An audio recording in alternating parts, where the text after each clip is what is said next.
Sarah Mitchell had always been a dreamer, but her dreams had turned into dangerous lies. Standing in the cramped holding cell of the San Diego Police Department, she couldn't believe how far she had fallen. The cold metal bench pressed against her back as she stared at the concrete walls that seemed to mock her with their gray emptiness. Just 12 hours ago, she had been Lieutenant Sarah Mitchell, decorated Navy SEAL, respected by her peers and feared by her enemies. Now she was just another criminal waiting to face the consequences of her elaborate deception. The journey to this moment had begun 3 years earlier when Sarah lost everything that mattered to her. Her younger brother Jake had been killed in Afghanistan while serving with the Marines. The news had shattered her world completely. Jake had always looked up to her, always believed she was capable of anything. He used to joke that his big sister could probably become a Navy SEAL if she wanted to. After his death, that joke became an obsession. Sarah had been working as a physical trainer at a gym in downtown San Diego when grief consumed her life. She was strong, athletic, and had always pushed herself to physical limits that amazed even the toughest men who worked out alongside her. But strength in the gym was nothing compared to the mental toughness required for military service, especially for the elite forces. Still, the idea wouldn't leave her alone. She began researching everything about Navy SEALs, studying their training, their missions, their culture. What started as harmless research slowly transformed into something darker. Sarah began visiting military bars, listening to real soldiers tell their stories. She absorbed every detail, memorized the language, learned the insider knowledge that only true warriors possessed. The more she learned, the more she realized she could probably fool most people into believing she had served. The first time she pretended to be a SEAL was at a Veterans Day event at the local community center. She had worn military surplus clothing and carried herself with the confidence she had observed in real soldiers. When someone thanked her for her service, instead of correcting them, she simply nodded and said it had been her honor. That small lie felt like a drug coursing through her veins. Soon, Sarah was attending military reunions, veteran support group meetings, and patriotic gatherings throughout Southern California. She crafted an elaborate backstory about her service, complete with specific missions, training details, and war stories that she had pieced together from countless hours of research and real veterans' accounts.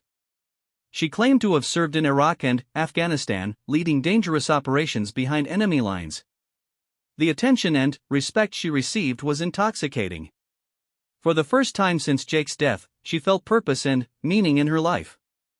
Veterans treated her as one of their own, sharing their deepest struggles and trusting her with their pain. Civilians looked at her with awe and gratitude. She was invited to speak at schools, participate in honor ceremonies, and even consulted with local law enforcement on tactical matters. Sarah's reputation grew throughout the military community. She was careful to keep her stories consistent and always did her homework before attending events. She studied maps of military bases, memorized the names of commanding officers, and learned the specific details of operations that had taken place during the time she claimed to have served. Her physical fitness and knowledge made her convincing to almost everyone she met. The money started flowing when Sarah began accepting speaking fees and appearance payments. Organizations were eager to have a female Navy SEAL share her experiences, especially one with such compelling stories of overcoming obstacles and leading men in combat. She spoke at corporate events, military fundraisers, and veterans organizations across the country. Each speech brought in thousands of dollars, and Sarah found herself living a lifestyle she had never imagined possible. But maintaining the lie required constant vigilance and increasingly elaborate deceptions. Sarah had to create fake military documents, forge discharge papers, and even establish fake references who could vouch for her service. She rented a small apartment near the naval base and filled it with military memorabilia, photos, and equipment that supported her false identity. She studied military regulations, learned proper protocol, and practiced military bearing until it became second nature. The psychological toll of living a double life began wearing on Sarah's mental health. She started having nightmares about being discovered, panic attacks during speaking events, and periods of deep depression when she was alone. The guilt of deceiving people who genuinely cared about her was overwhelming, but she felt trapped by the web of lies she had created. Backing down now would mean losing everything she had built and facing the consequences of her deception. Sarah's downfall began when she accepted an invitation to speak at a major veterans conference in San Diego. The event was attended by hundreds of real military personnel, including active duty SEALs and retired Special Forces operators. She had spoken at smaller events before, but this was her biggest audience yet, and the pressure was enormous. During her presentation, Sarah told a detailed story about a rescue mission in Afghanistan that she claimed to have led. She described the terrain, the enemy positions, and the heroic actions of her team members. The audience was captivated by her emotional delivery and the vivid details of combat that seemed to pour from her memory. When she finished, she received a standing ovation that lasted several minutes. However, in the audience sat Commander Jack "Ghost" Williamson, a legendary Navy SEAL with over 20 years of experience and multiple deployments to both Iraq and Afghanistan. Something about Sarah's story didn't sit right with him. The mission she described sounded familiar, but the details were wrong. The timeline didn't match, the location was off, and some of the tactical procedures she mentioned were outdated or incorrect. After the presentation, Commander Williamson approached several other veterans in attendance, quietly asking about their impressions of the speaker. A few others had noticed inconsistencies as well, but most had simply attributed them to the fog of war and the way traumatic memories could become distorted over time. Williamson, however, had a reputation for being thorough and methodical. He decided to do some investigating. Over the next several weeks, Commander Williamson used his military contacts to research Sarah's background. He requested official records, contacted personnel offices, and reached out to units that Sarah claimed to have served with. What he discovered shocked him completely. There was no record of Sarah Mitchell ever serving in any branch of the military, let alone the Navy SEALs. The revelation hit Williamson hard because he had genuinely believed Sarah's story and had been moved by her apparent sacrifice and service. He felt personally betrayed, but, more importantly, he was furious about the disrespect shown to real veterans who had earned their honors through blood, sweat, and genuine sacrifice. He knew he had to take action, but he also wanted to understand what could drive someone to commit such an elaborate deception.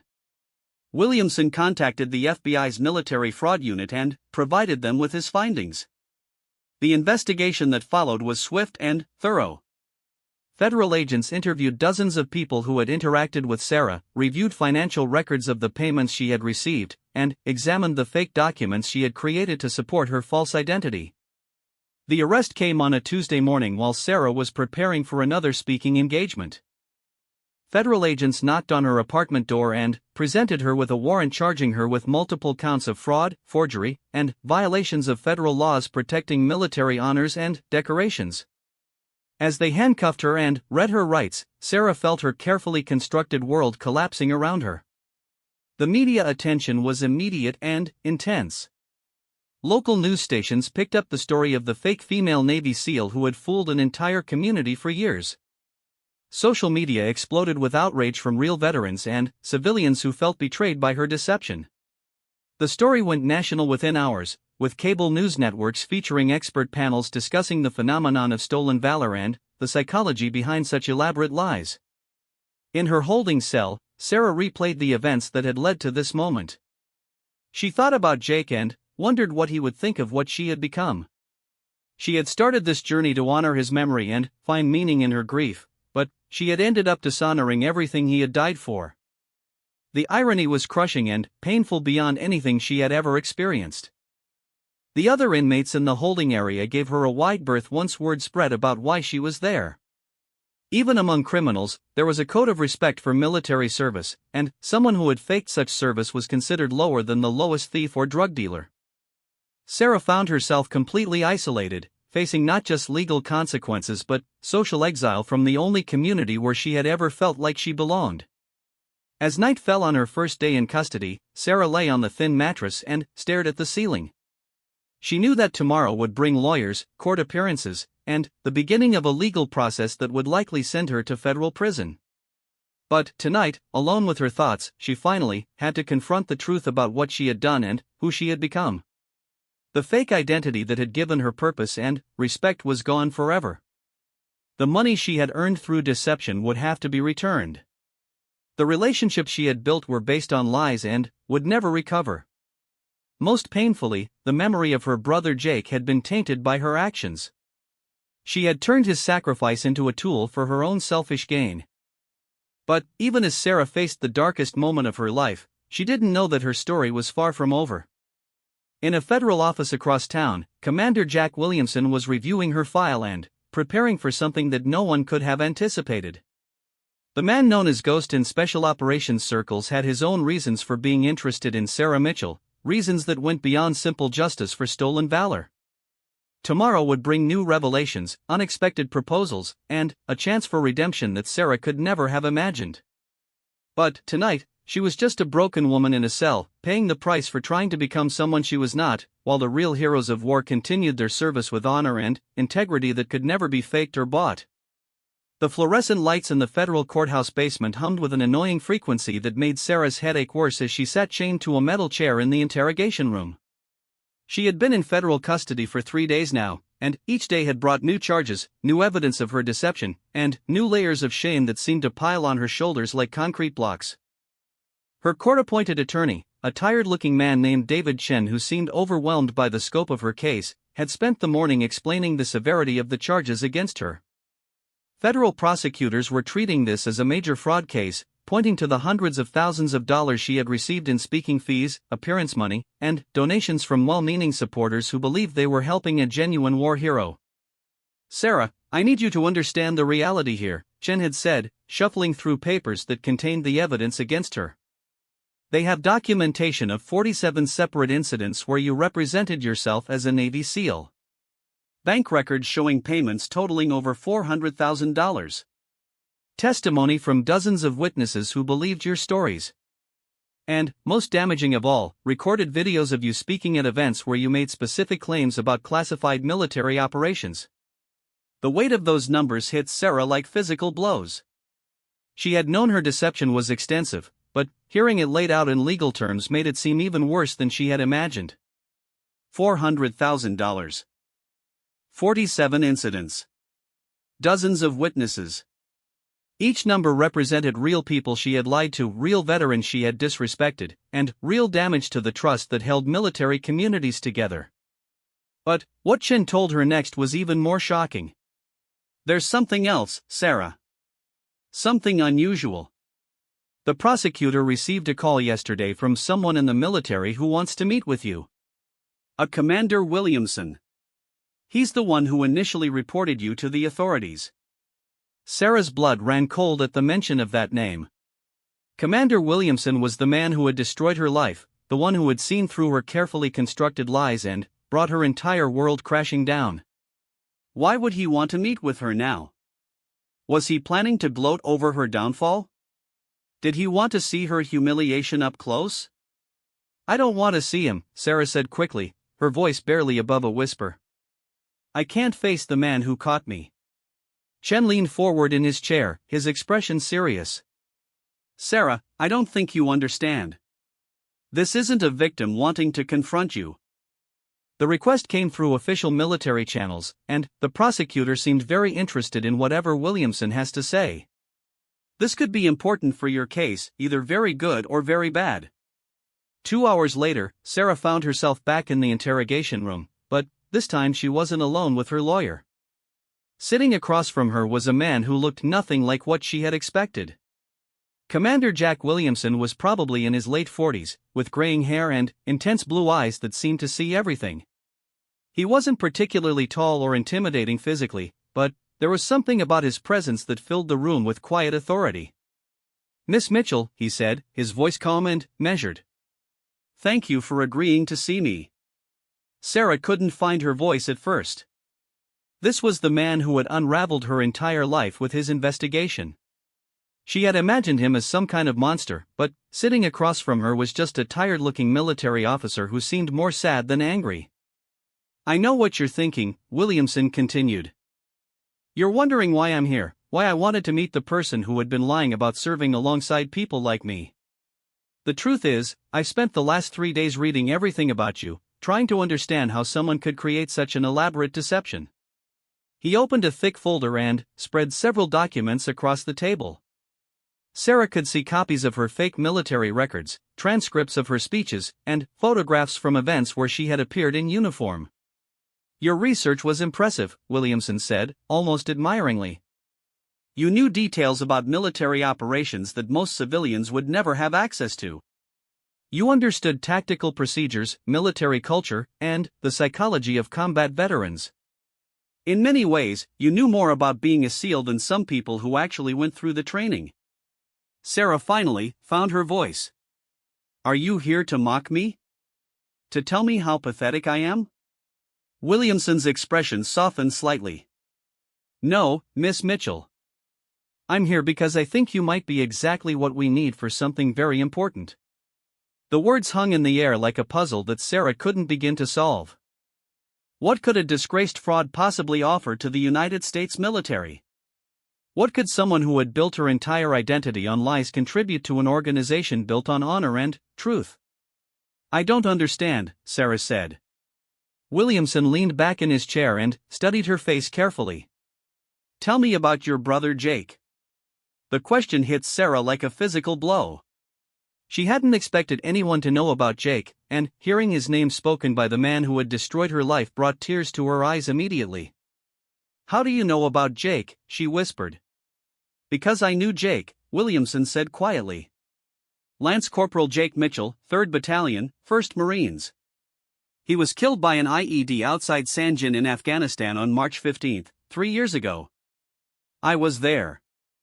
The room seemed to spin around Sarah as she processed this information. Commander Williamson had known her brother? Had been there when Jake died? The coincidence seemed impossible, but the pain in Williamson's eyes told her it was true. "Jake talked about you all the time," Williamson continued. "He carried a picture of you in his gear, showed it to anyone who would look. He was so proud of his big sister, always bragging about how strong and smart you were. He used to say you could probably be a Marine yourself if you wanted to." Sarah was crying openly now, the grief and guilt of the past 3 years pouring out of her in ways she had never allowed before. "He died because of me," she sobbed. "If I had been stronger, if I had been there to protect him somehow." "No," Williamson said firmly. "He died because he was serving his country in a dangerous place, doing a job that someone had to do. But what you've done since then, this elaborate lie about being a SEAL, that's not what Jake would have wanted." The rebuke stung, but Sarah knew it was true.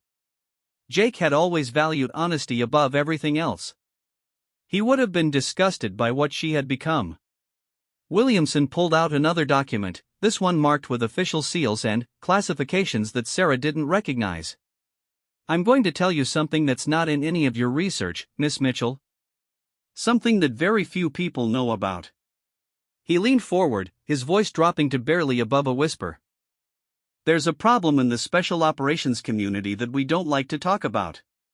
Sometimes, our operations require people who can blend into civilian populations, who can assume false identities convincingly, who can lie professionally and maintain those lies under extreme pressure." Sarah's confusion was evident on her face. Where was this conversation going? "Most special operations personnel are terrible at this kind of work," Williamson continued. "We're trained to be direct, honest, and straightforward. We're warriors, not actors. But modern warfare increasingly requires people who can do both. People who can be warriors when necessary, but who can also disappear into false identities so completely that even other professionals can't detect the deception." He gestured to the folder of evidence against her. "You did exactly that for 3 years. You convinced hundreds of people, including experienced military personnel, that you were one of us. You maintained a complex false identity that required constant improvisation and adaptation. You never broke character, never made a mistake significant enough to expose you until you encountered someone with the specific knowledge and experience to catch the inconsistencies." Sarah began to understand where this was leading, and the possibility terrified her more than prison. "You're talking about spy work," she said. "I'm talking about serving your country for real," Williamson replied. "Not by pretending to be something you're not for personal gain, but by using the skills you've clearly developed in service of actual military objectives." He pulled out another document, this one bearing the seal of the Central Intelligence Agency. There's a joint task force that handles operations requiring deep cover specialists. People who can assume false identities for extended periods, who can infiltrate target organizations, and who can maintain their cover under extreme stress. It's dangerous work, Miss Mitchell. More dangerous than any of the combat operations you pretended to participate in. Sarah stared at the CIA document, trying to process what was being offered to her. You want me to be a real spy? I want you to do something meaningful with the abilities you've demonstrated, Williamson said. The alternative is federal prison for fraud, probably 8 to 10 years based on the scope of your deception. Your choice. The room fell silent as Sarah contemplated the impossible decision before her. On one hand was certain imprisonment, public disgrace, and the destruction of any possibility for a meaningful life. On the other hand was an offer to do something genuinely important, something that could honor Jake's memory instead of tarnishing it. But there was something else in Williamson's offer that Sarah couldn't quite identify. Something in his eyes that suggested this wasn't just about her skills or abilities. There was something personal about this, something that went beyond official government business. Why? Sarah asked.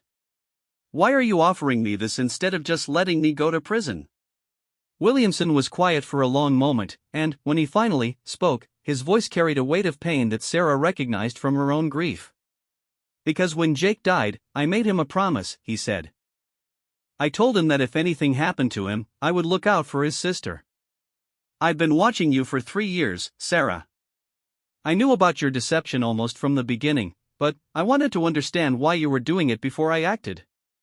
The revelation hit Sarah like lightning. This man hadn't stumbled across her deception at the Veterans Conference. He had been tracking her, studying her, preparing for this moment for years. You've been following me for 3 years, she whispered. I've been protecting you, Williamson corrected. There were other people who suspected you weren't who you claimed to be. Other veterans who wanted to expose you publicly, possibly violently. I made sure those situations were handled quietly, that you had time to work through your grief without being destroyed immediately. Sarah realized that her arrest hadn't been the result of one man's investigation at a conference. It had been a carefully planned intervention by someone who had been looking out for her the entire time. But why now, she asked. Why let me get arrested now? Williamson's expression hardened slightly. Because this task force has a mission coming up, and we need someone with your specific combination of skills and psychological profile. And because 3 years is long enough to mourn, Miss Mitchell. Jake wouldn't want you to spend the rest of your life living a lie to deal with his death. He stood up and gathered his documents. You have 24 hours to decide. Your lawyer will receive the official offer tomorrow morning. If you accept, your charges will be dismissed and you'll begin training immediately. If you decline, the prosecution proceeds as planned. As he reached the door, Williamson turned back to face her one more time. There's one more thing, Sarah. The mission we need you for is personal. We think we've located the insurgent cell that killed Jake. They're still operating, still killing American soldiers. The task force is being assembled to take them down permanently. He paused, letting the weight of those words settle over her. If you join us, you'll have a chance to make the people responsible for Jake's death pay for what they did. Not as a fake Navy SEAL seeking glory, but as a real operative serving your country and honoring your brother's sacrifice. With that, he left the room, leaving Sarah alone with the most important decision of her life. In 24 hours, she would have to choose between prison and a chance at redemption that would require her to become someone entirely new once again. But, this time, the lies she would tell and the identity she would assume would serve something greater than her own broken ego.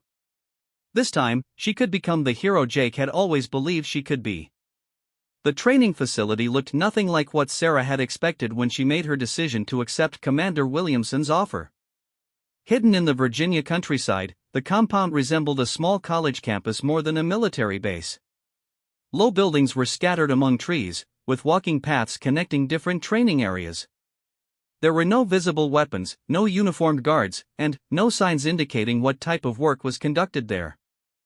Sarah had spent the past 6 weeks in this place, and every day had been more challenging than anything she had experienced during her years of pretending to be a SEAL. The training wasn't just physical, though the physical demands were enormous. It was psychological, emotional, and intellectual in ways that pushed her to her absolute limits and, sometimes, beyond. Her instructor was a woman named Agent Rebecca Torres, a CIA operative with 15 years of experience in deep cover operations. Torres was probably 40 years old, with dark hair and unremarkable features that could blend into almost any crowd. She had the ability to change her entire personality and appearance so completely that Sarah sometimes didn't recognize her from one training session to the next. "Forget everything you think you know about lying," Torres had told Sarah on her first day. "What you did for 3 years wasn't professional deception. It was amateur theater. Real intelligence work requires you to become someone else so completely that you convince yourself of the truth of your cover identity." The training began with basic tradecraft skills. Sarah learned how to conduct surveillance without being detected, how to identify when she was being watched, and how to lose a tail in urban environments. She practiced dead drops, brush passes, and coded communications. She studied photography, lockpicking, basic electronics, and computer security. But the most difficult part of the training was psychological. Sarah had to learn how to construct and maintain multiple false identities simultaneously, how to switch between personalities instantly when circumstances changed, and how to maintain operational security even when under extreme stress. "Your biggest weakness," Torres explained during one particularly brutal session, "is that you're still thinking like Sarah Mitchell. When you were pretending to be a SEAL, you were still fundamentally yourself, just with a different background story. Real cover work requires you to become someone entirely different, with different thought patterns, different emotional responses, and different instincts." To demonstrate this point, Torres would put Sarah through exercises where she had to maintain cover while being interrogated, threatened, or placed in situations designed to break her concentration. Sarah failed most of these tests initially, reverting to her natural responses when the pressure became too intense. The breakthrough came during her 4th week of training when Torres introduced her to the psychological technique called method acting for intelligence. Instead of just memorizing a backstory, Sarah had to create a complete psychological profile for her cover identity, including childhood memories, emotional triggers, and subconscious habits. "Your cover identity isn't a costume you put on," Torres explained. "It's a complete human being who exists inside your mind. When you're operating undercover, Sarah Mitchell disappears completely. She doesn't exist. Only your cover identity exists." Sarah spent days crafting her first practice cover identity, Maria Santos, a freelance journalist from Mexico City specializing in political reporting. She created not just biographical details, but emotional memories, family relationships, career experiences, and personal quirks that made Maria feel like a real person rather than a fictional character. When Torres tested this new identity by conducting a surprise interrogation session, Sarah was amazed at how naturally she responded as Maria. The lies flowed effortlessly because they weren't lies to Maria. They were her truth, her life, her reality. "Better," Torres said afterward. "But you're still holding back. You need to trust the identity completely, even when it conflicts with your natural instincts." The advanced training involved increasingly complex scenarios that tested Sarah's ability to maintain cover in dangerous situations. She practiced infiltrating target organizations, developing assets, and extracting information from unwilling sources. Each exercise was designed to prepare her for the specific mission that awaited her. It was during this phase of training that Commander Williamson visited the facility to brief Sarah on the details of her upcoming assignment. The mission was unlike anything she could have imagined during her days of faking military service. "The target is a terrorist network operating in Eastern Europe," Williamson explained as they sat in a secure briefing room. "They call themselves the Brotherhood of the Fallen, and they're responsible for attacks on American forces throughout the Middle East over the past 5 years. Including the IED that killed Jake." Sarah felt her heart rate increase at the mention of her brother. Even after months of training, his death remained a raw wound that drove her determination to succeed. Williamson continued with the briefing, showing her photographs and intelligence reports about the organization's leadership. The Brotherhood has been impossible to penetrate using traditional intelligence methods. They're paranoid, well-funded, and extremely careful about operational security. But they have one weakness: they're actively recruiting Western women to serve as operational assets. He showed her a photograph of a young woman with blonde hair and European features. This is Elena Petrov, a Romanian national who disappeared 3 months ago while traveling in Eastern Europe. Intelligence suggests she was recruited by the Brotherhood and is now being trained as an operational asset. Your mission is to assume Elena's identity and infiltrate the organization. The complexity of the mission was staggering. Sarah would have to travel to Romania, assume the identity of a real person who might already be dead, convince trained terrorists that she was someone else entirely, and then gather intelligence that could lead to the destruction of the entire network. The risks are enormous, Williamson said bluntly. If they discover your real identity, they'll torture you for information and then kill you slowly. If they discover Elena is dead and you're impersonating her, the same fate awaits. And if you're captured by local authorities while operating under false identity, the U.S. government will disavow any knowledge of your existence. Sarah absorbed this information with surprising calm. The training had changed her in ways she was still discovering. The woman who had once pretended to be a SEAL for personal validation was gone, replaced by someone who understood the difference between playing soldier and actually serving her country. "What makes you think I can pull this off?" Sarah asked. Williamson smiled grimly. "Because you've already proven you can become someone else completely. And because Elena Petrov's background is remarkably similar to your own. She lost a brother in military service, struggled with grief and anger, and was searching for purpose in her life when she disappeared. The psychological profile fits you perfectly." Over the next 2 weeks, Sarah immersed herself in becoming Elena Petrov. She studied Romanian language and culture, memorized Elena's personal history, and practiced speaking English with a subtle Eastern European accent. She learned about Elena's family, her education, her political beliefs, and her emotional state at the time of her disappearance. But the most challenging aspect of preparing for the mission was learning about the Brotherhood of the Fallen themselves. The intelligence files contained details of their attacks, their methods, and their ideology that made Sarah physically sick to read. These weren't just enemy combatants. They were the specific people responsible for her brother's death and the deaths of dozens of other American soldiers. Agent Torres worked with Sarah to manage the emotional intensity of this knowledge. "You can't let personal feelings compromise the mission," she warned. "If you go in seeking revenge, you'll make mistakes that will get you killed and potentially compromise other operations."